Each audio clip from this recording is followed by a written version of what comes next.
you want to learn more about effective management, head over to mattsingers.com and sign up for my free management training. Welcome to the Mad Singers Management Podcast from madsingers.com, where entrepreneurs and business managers learn and share. If you like the show, don't forget to leave a review. Hello, and welcome back to the Mad Singers Management Podcast. Today I'm joined by Dana Kaplan. Welcome, Dana. Hi, thanks for having me. I am super excited for our conversation today because you have a little bit different background than most of the people I've been interviewing on this podcast. And we're going to talk about a lot about people and emotions and uncomfortable conversations too. But before we jump into it, I think it would be great if you did a little bit of an introduction so people know where you're coming from and all this good stuff. Awesome. Thank you for having me.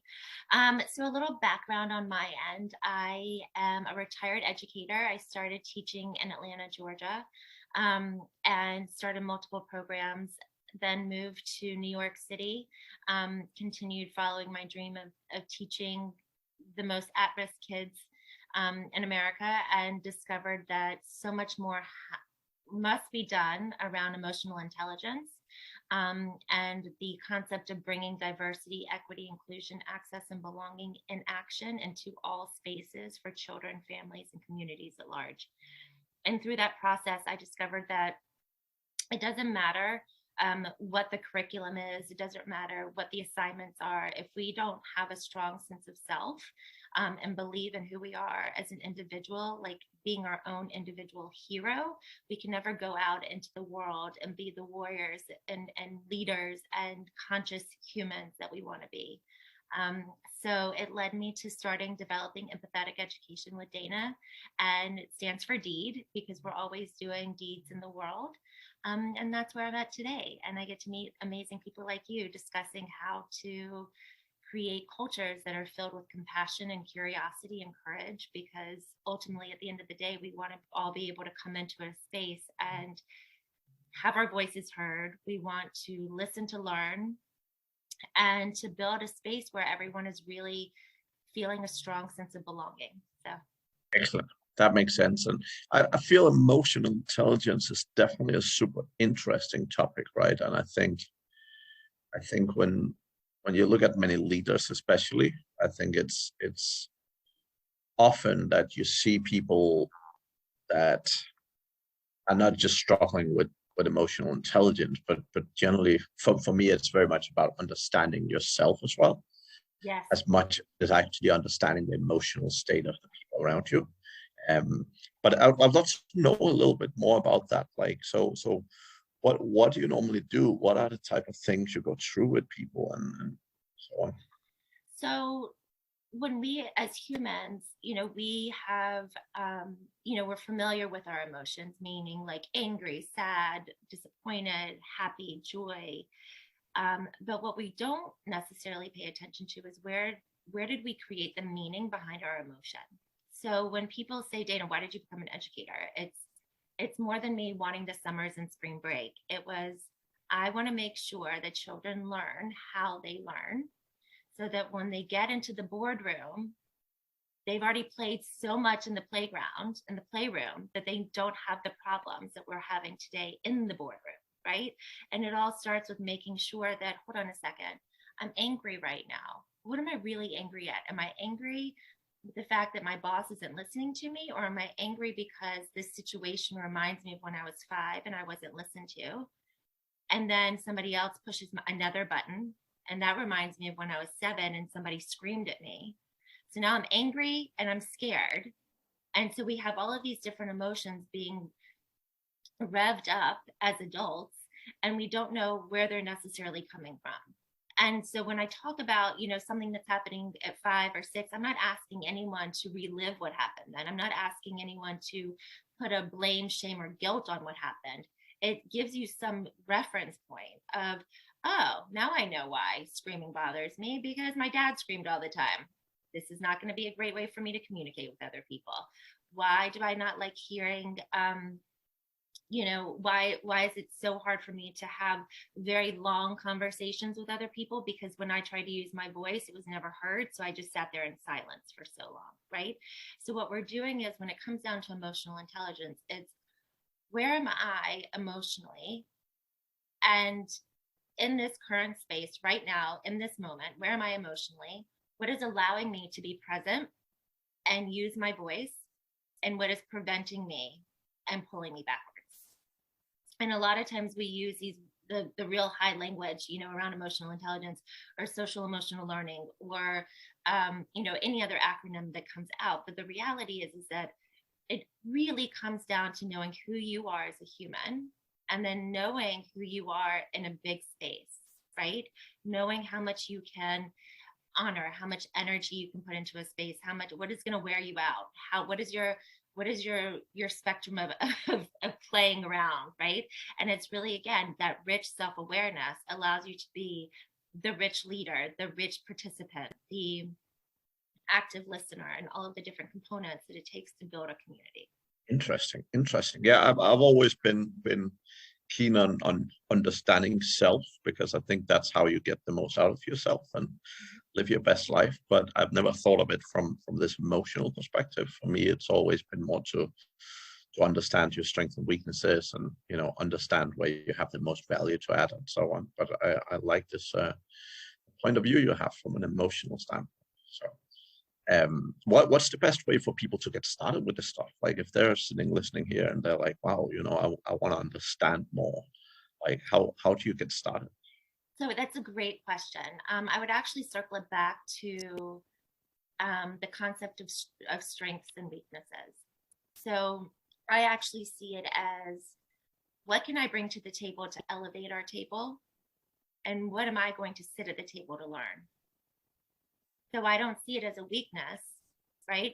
Our society is so quick to want to either give a trophy or to say someone, you're so great at this, but you really suck at this, right? Like, instead of labeling everything, I'm not trying to whitewash and clean the slate for everyone, but we really want to highlight, hold on a second, I'm an amazing organizer. I can get you so organized that you are going to know what you're doing every 30 seconds, not from the OCD perspective, right? But that you are so structured and you know what's going on. But hold on a second, I'm not the best person to find out where I can get you all your materials that you're going to need in order to make all this happen, right? So here it is. I came to the table elevating you, and now somebody else at the table is now going to elevate me as I learn where can I get all the best resources in order to make sure that your organization is going to follow through. So the way we do this as adults is going to be much different from what we do it as children. As children, we look at it from the standpoint of, that's interesting. That's curious. Let me go through this as a scientist, right?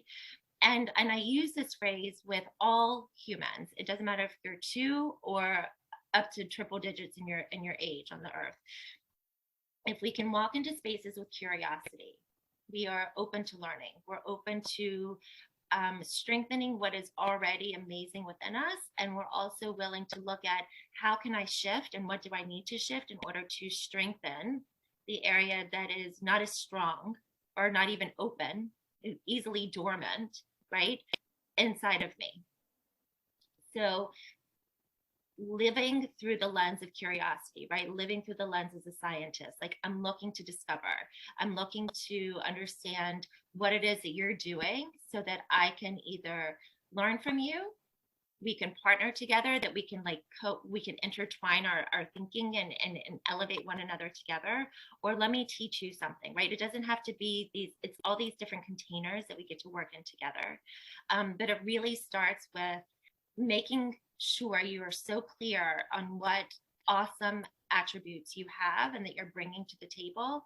And then also being very clear on, what is it that I really want to be learning right now? And you can also put down, I don't know yet, right? And some people call that blank brain. I don't know, that's blank brain. But sometimes I don't really know what I want to be learning right now. Maybe I just need to go sit and listen for a bit. And the ideas and curiosities are just going to start sparkling in my head. Interesting. Yeah, I think that's very, it's not the way most people think about things, let's say it that way. So I like that mindset. And I always think that I mean, back to your point about curiosity, I think it's always about figuring out more about yourself. And the more you understand about yourself, the more you can actually take action on and utilize in your day-to-day world, right? Right. And I think also it's really important that we hold space, create freedom to play, right? And play is the most authentic way of learning. When we're willing to play, we're not so focused on the outcome. We're more focused on the process. We're more focused on what can I do to play the game? Who can I invite to come play with me, right? Who would be interested in coming to play with me? Who have I met that sparked some interest in me that I'd like to play with, but I don't really know more about, like, I don't know them well enough to really say, hey, this would be a wonderful opportunity for you. Or it's more like, let's all come into the arena together. Let's see what's out there for all of us. And let's have a discussion on, where do you think we could all, maneuver in this space together so that we can all grow and expand and create an even bolder experience, because that's ultimately what's happening. When we think about management, when we think about leadership, when we think about the opportunities that lie for all of us, they're infinite. The possibilities are infinite. And so when we can create a space that invites the curiosity to lead, so if we lead through the curiosity, we're not judging and we're open to learning. Interesting. Yeah. And what does play look like? So if you're in a corporate environment, for example, like if you were a manager, like what would you make play look like? What would be some good examples of play that you would encourage people to engage in? I actually just led an in-person workshop, and it was all middle and upper managers. And they were given, I created this game for them, that they were all given some letters, and they were also given some objects. And the objects could have some kind of connection to the letters, or they could be totally disconnected. But what it did was it gave people the opportunity to decide on what they wanted to see, right? We pick and choose what we want to see. From my perspective, right, I can see that there's 2 windows and 2 doors, and there's kitchen cabinets behind you, right? But what you're seeing is not the same as what I'm seeing. So it's all about perception, perspective, and where am I willing to jump in and be vulnerable? Where am I willing to jump in and be okay that I'm not right with the answer? Where am I willing to come in and say, you know what, let anything fall, right? And I think that's the piece when we have the most brilliance that comes out of meetings and collaborations, is when we come in without the expectation of an end result, and we come in with the willingness to grow together. And that is the authentic play. That is the authentic discovery. That is the authentic relationships that unfold, because we're coming in with some of the same objects, right? We're all given letters and we're all giving objects to play with. But what I do with my objects is not going to be the same thing you do with yours. And that's how you bring play, creativity, the uncertainty, the willingness to try without an outcome, right? Those are all the different ways that you can bring play and fun and curiosity back into the workplace instead of having it so rigid. Fantastic. That sounds super interesting. So, I mean, that sounds like some good exercises to go through, and I totally see how that would help people open up more in particular, right? When you're going through these things, is it easy enough in your experience to get everyone on board, or is there people who just either emotionally close off or just, mentally say, oh, this is a waste of time? Or what's your experience? Yes to all of that. I actually, prior to hopping on here with you, I had a private session with someone. We all come into the arena with our own agenda. We all come into meetings with our own agenda. Somebody needs to see me to make sure that, if they saw me, I'm here, that's great. They're going to give me a check mark. Somebody else is coming in because they're curious about what this whole experience is going to be. Another person's coming in because they're on the verge of getting a raise and they want to see, how does management work? What do we want to do differently, right? Everyone's coming in it from their own personal space, and they're also coming in, they got in a fight with their spouse right before leaving for work. So they're bringing in their home life into this space. And what we're forgetting is, when we come into these environments, meaning it could be a one-to-one, or it could be 100 people to 200, 300, or even 3,000 people in a room. We're all coming into it with our own personal experiences. And how we're feeling about ourselves, everything comes back to ourselves, not ego, but who we are as a human, right? Who we are as this powerful person on this earth. What am I going to do to either be present, to expand, to grow, or who am I going to find that has the same energy level as me right now, that just wants to complain, that wants to put everything down, that wants to shut the doors to possibilities and opportunities, right? So yes, there are always going to be people that don't want to play, and there's always going to be people that don't want to participate. But the hope is the majority will want to step in. And it starts really and truly with the leadership. When the leadership jumps into play, it shows everyone else, I'm getting my hands dirty. There's some magic sauce in here. Come get your hands dirty, see what happens, right? And to be able to create that kind of environment, to create that kind of playing field, to create that kind of culture for people to say, you know what? I want to play, but I just need 2 minutes by myself. I've had a morning. Please embrace where I'm at right now. Thank you for giving me the space I need. I'll see you in 2 minutes and I'll be all in, right? It all comes back down to the self-awareness of what's happening right now. The things that we can control versus the things we can't control. You know, my dog just barked. I can't control his barking, but I can control, did I freak out? Am I still breathing? Am I still consciously being totally focused with you? Am I choosing to be where I'm at? And so we all have these different opportunities, and how we choose to show up comes back down to radical personal responsibility for us. I may not want to be sitting in this massive room with thousands of people, and I know it's only 2 hours. So what can I take away from these 2 hours? Bless you.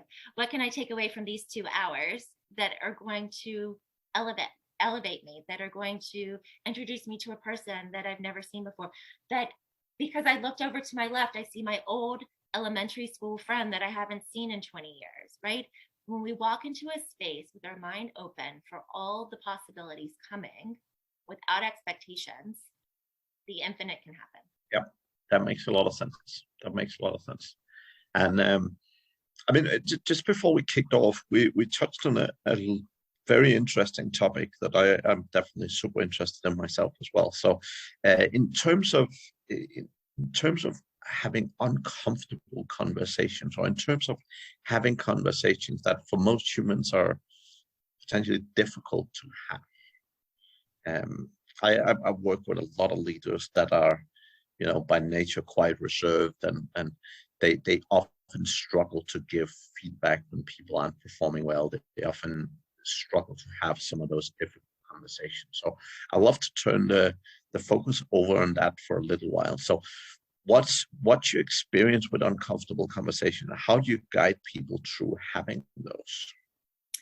I think probably over like the past 6 to 9 months, I realized these are not necessarily hard conversations. They're uncomfortable conversations. I don't want to tell the client that because they've done not to do these 3 tasks that I've given them, their team is not ready to move on to the next step in their program, right? It's not about shaming or blaming or guilting someone when you're having these conversations. It's saying, okay, hold on a second. I'm going to preface with you that I have something that I want to talk to you about. I am already feeling uncomfortable because I don't like confrontation, and I don't like to tell people that they're doing something wrong, or I don't want you to think, you know, X. But here's what's happening. Because we're not doing X, we cannot do Y. And Z was supposed to be done 2 weeks ago. So because X hasn't been done, Y cannot be started yet, and Z hasn't even been considered, we're beyond where we're supposed to be right now. Our time is not going to allow us to do all of these different experiences that we want. That's one example. Another example I recently had was with a CEO who was struggling with a new associate. And, we are in a space now where everyone has always deserved opportunities. We just necessarily haven't given them. We've always been in a space where it doesn't matter the color of your skin or the age or the race or the culture that you're from, the language you speak. Everyone is always invited into that playing field, but it hasn't necessarily happened. And so I think for me, one of the most uncomfortable conversations that I've ever had to have was with myself. And that was when I chose to leave the classroom to go out on my own and create a business that highlights the impact of creating an emotionally aware space so that we can all have access, inclusivity, and equity, because ultimately we want to feel a sense of belonging. The world is always going to be diverse, right? But for me, that was the hardest conversation. That conversation was with myself. Am I going to continue staying in a classroom, teaching and doing all the things that I do so great? Or am I going to go off and start my own business and start consulting and start leading big, powerful people and corporations and bring awareness to what we're not doing for children and for parents and for communities and so on? And that is when it comes into choosing from a hard conversation, because what's hard for you will not necessarily be hard for me. But what's uncomfortable for me leads you to know that I'm about to share something. I'm about to be vulnerable. I'm about to go outside my comfort zone. I'm about to probably feel really nauseous and do a little extra breathing in the process so that I don't pass out while I'm talking and having this conversation with you. Or in my case, when I had the conversation with myself, right? It's really important that we look at, why is this conversation uncomfortable? What am I bringing up that feels uncomfortable? What am I bringing up that may be uncomfortable for the other person, right? It doesn't have to be some, headline conversation in the newspaper. It can be as simple as, I really don't like what you're bringing to lunch every day because the smell is really killing me. And this is so uncomfortable for me to tell you because I know it's your favorite food. How can we compromise? It can be as simple as, what you bring to lunch makes me nauseous. It could be to, something's happening and you're not completing your deadlines. Every time a project is due, something comes up and you're unable to finish it. Let's look at this. Is it because you're worried that once you start showing up and doing your best work that we're going to promote you and then you'll have more responsibilities?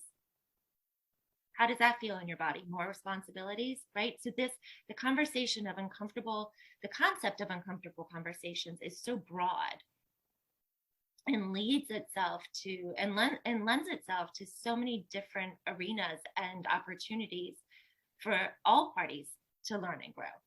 So that idea of shifting the language, instead of saying, oh, here we go, another hard conversation. No, it's not. Because again, for you, that's hard is easy for me. And what's uncomfortable for me may not have any impact on you.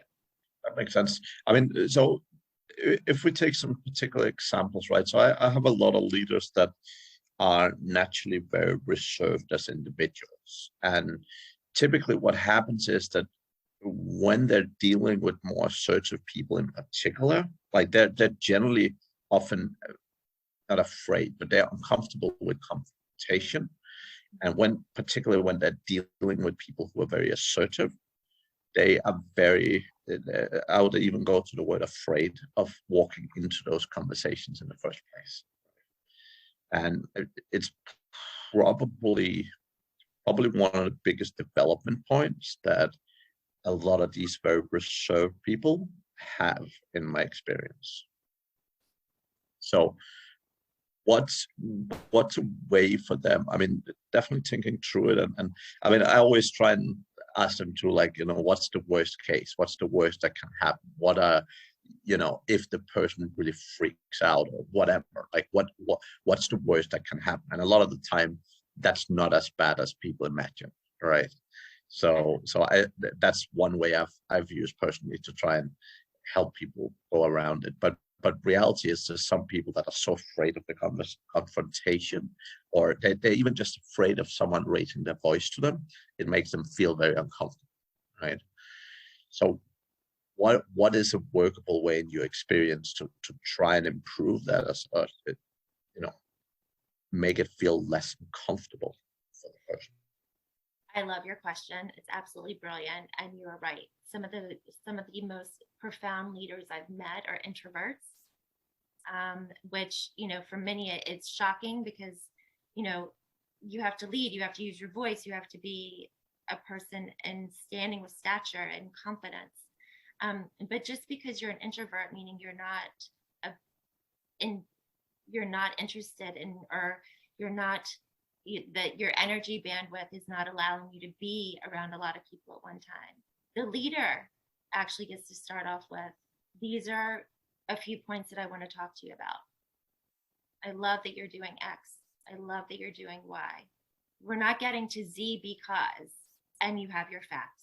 And it can also be for middle management, talking with upper management, right? It can be middle management saying, hey, listen to their leader. I'm so successful at X and I'm so successful at Z. But Y, there's a problem. And this is the data that I've collected to show the problem with Y. And I would love your insight on how we can propel Y forward so that I can have success, create a sense of success for X, Y, and Z, right? But it all starts with the vulnerability. It all starts with taking radical personal responsibility. It all starts with really looking yourself in the mirror and saying, you know what? I'm not doing the best work that I can do right now. Or, you know what? You're dismissing all the things that I've been doing and you're fixated on one little piece to the puzzle. I often equate it to when I was a child, and we would take tests or have quizzes or whatever, and you get this amazing score of a 95, and you don't focus on the 95, all the things you've done right. You focus on the one that you've done wrong. The one question you missed is what you focus on. And right there, if we could just shift the paradigm, right? Shift to all the amazing that is happening for us, instead of the one piece that happened to me. Oh, I screwed up that one time, so now it's just like, now this is horrible. It's really being open. It's creating a culture of, how can I propel the people around me in a calm, sustainable way? How am I creating a culture that invites people to use their voice, to activate their voice, to ask the questions? To remember that it's not about positive or negative, right or wrong, good or bad. It's about, I'm curious. We're doing this project. What is the intent of the project? Where is the project going to take us? And how is it going to help the collective? And if we cannot answer those questions, then the collective has to take a step back and look at the whole playing field and really decide on, what is the impact? What's the energy that we're doing here, right? And so the raising of the voices, the passive aggressiveness, all of these different ways of hiding from feedback, right? All of the ways of pointing the finger at other people can be prevented when we actually open ourselves up to receiving whatever somebody has to share with us. And then also to take that opportunity to sit and absorb it and say, listen, I really appreciate all the information you just gave me. This was a lot to take in. I am going to take all of my notes that I just took. I'm going to write some questions up, and I would love it if we can meet, in a day or two. How does that feel? Like, how does that work for you? Right? So I'm the worker and you're my boss, and you're saying, Dana, these are the things you've really got to be working on. I mean, have you noticed, like, this is just slacking and this is not great. And I get to say, something else is going on here. Something else is going on here. Let me dig into this a little bit more. And I'm never attaching to the outcome, right? I'm never attaching to, why is my boss saying what he's saying to me or she's saying to me? Why is my question being dismissed? I'm always looking at, what can we do as a collective to create the space that we're all craving? And that's ultimately what the feedback is for, right? We want every single party participating in the business organization to all thrive. And the only way we can do that is through open and honest communication. That makes a lot of sense. Thank you very much for that. So, just before we finish off here, Dana, what are some of the key resources that you would recommend to people if they want to understand more of this? Like, what's some books or trainings or anything people can do? I think one of my go-to around emotional intelligence, there's so many different doctors and theorists out there, but one of my go-to immediate is either Adam Grant, and he is a professor and also all around psychology and positive psychology, right? It's not positive, it's not toxic. We hear the phrase toxic positivity. It's not, let me make everything beautiful in your world and everything glow. It's, hold on a second, what is working here and how can we keep it going? And what do we need to shift, right? What do we need to change? And truthfully, one of my favorite leaders around leadership is Brene Brown. She's all about, daring to lead, taking the step out, letting you know that, you're part of the system. So you don't get to remove yourself when something's not working, right? You're in it with everyone else. And I think those are the important pieces to remember as a community, as a leader, as a business owner, as a participant in a business, that we're all in this together and we're choosing to be in it together. And so when we create that space of choice and commitment, then we're able to actually lead and receive instead of going into it as an attack mode or somebody trying to do something to us. Yep, that makes sense. Excellent. If people are eager to get hold of you, what's the best way to connect to you or they can get in touch with you? You can find me on LinkedIn, or you can also find me on my website. It's danakaplanteach.com. And my link tree is also there. It's available. I also am on Instagram. I'm consistently writing posts about how to create the cultures and space that you desire and crave. So really, there's lots of different ways. Awesome. Thank you very much for joining me today, Dana. That was a very good conversation. Thank you. Excellent. And to the audience, thank you very much for listening all the way to the end. We'll be back again next week. Thank you for listening to the Mad Singers Management Podcast. Please leave a review. It means the world to us. You can also learn more about management at madsingers.com.